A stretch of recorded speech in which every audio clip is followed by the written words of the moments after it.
Today we're looking at and comparing two incredible lenses, the Sony FE 85mm f1.8 and the Samyang 85mm f1.4. We're going to break down the similarities, the differences, and everything in between so that you can figure out which one's going to be best for you. Let's go!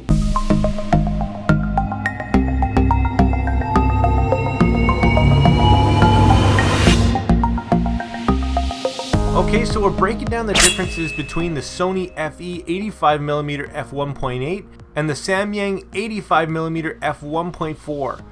We're going to break down both of these and find out which one's going to be best for you based on a few categories of size, build, performance, and value. So let's jump in and have a look at size. So both of these lenses are completely reasonable for what they are, but for ultimate portability, the native Sony 1.8 definitely has the advantage, being about an inch smaller length and width and weighing approximately 200 grams or just under half a pound less than the Samyang. For a 1.4, the Samyang is very compact and lightweight. It's actually a best in class for an 85 1.4, but in comparing the two, the Sony wins the size category.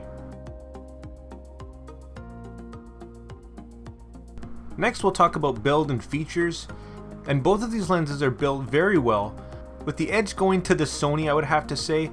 For the size and the weight, it just feels very well made. You know that there's incredible quality materials going in, and as far as features are concerned, it does have a focus hold button and an automatic manual focus switch, whereas the Samyang has no buttons or switches at all. Do note that the Samyang has slightly bigger filter threads, and neither of these lenses are image stabilized.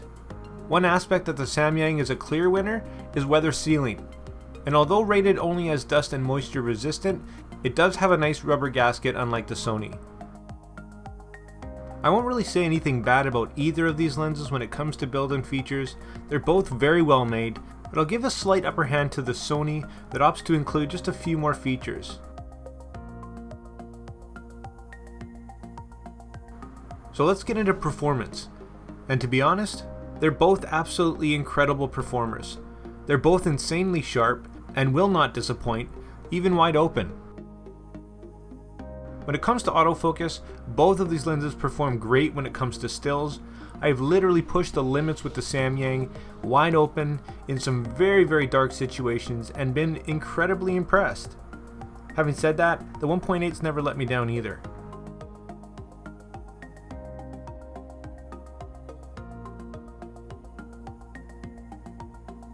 When it comes to video, neither of these lenses are really designed for video, and I have heard some people really complain about the Samyang, especially early on, so my advice would be to definitely make sure you have the newest firmware, which I think fixed a lot of the issues. From my personal experience, it performs adequately in video. No, it's not perfect, but overall for the best possible experience, it's usually better to go with native glass. If shooting video is a priority for you, maybe consider going with the Sony for reliability. If it's just photography that you do, I would actually lean more towards the Samyang.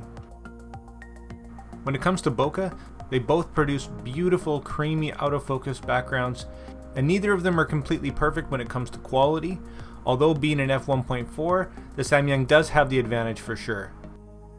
Here's a few examples from both lenses.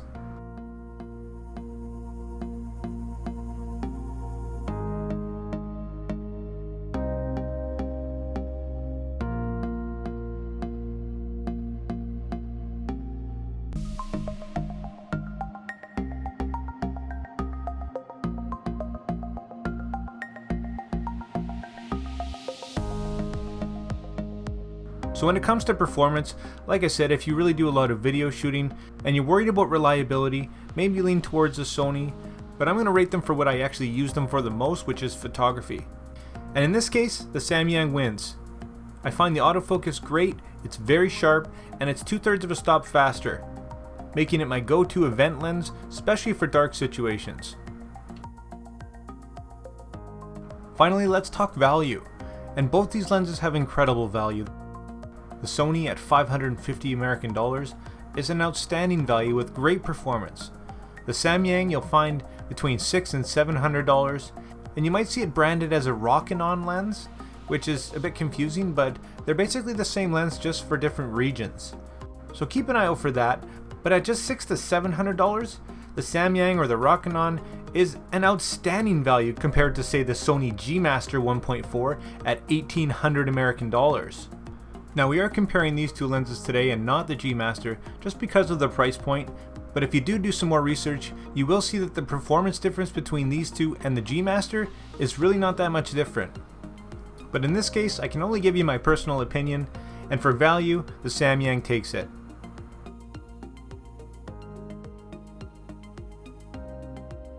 So wrapping up, this is just a comparison between my experience with these two lenses, and honestly, both are great performers that won't let you down.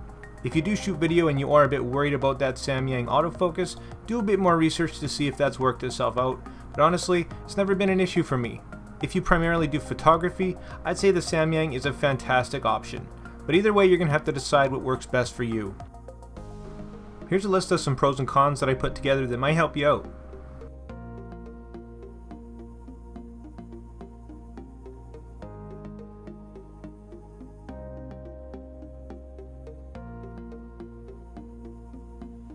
So that's going to be it for this comparison. I really hope that helped you out to make a choice between these two.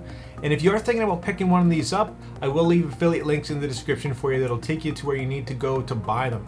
If you like this video, if it helped you out, if you want to see more just like it, make sure you hit that like and subscribe button. Drop your questions and comments down below. And like always, make mistakes, be yourself, and get out there and take some more pictures. See you next time.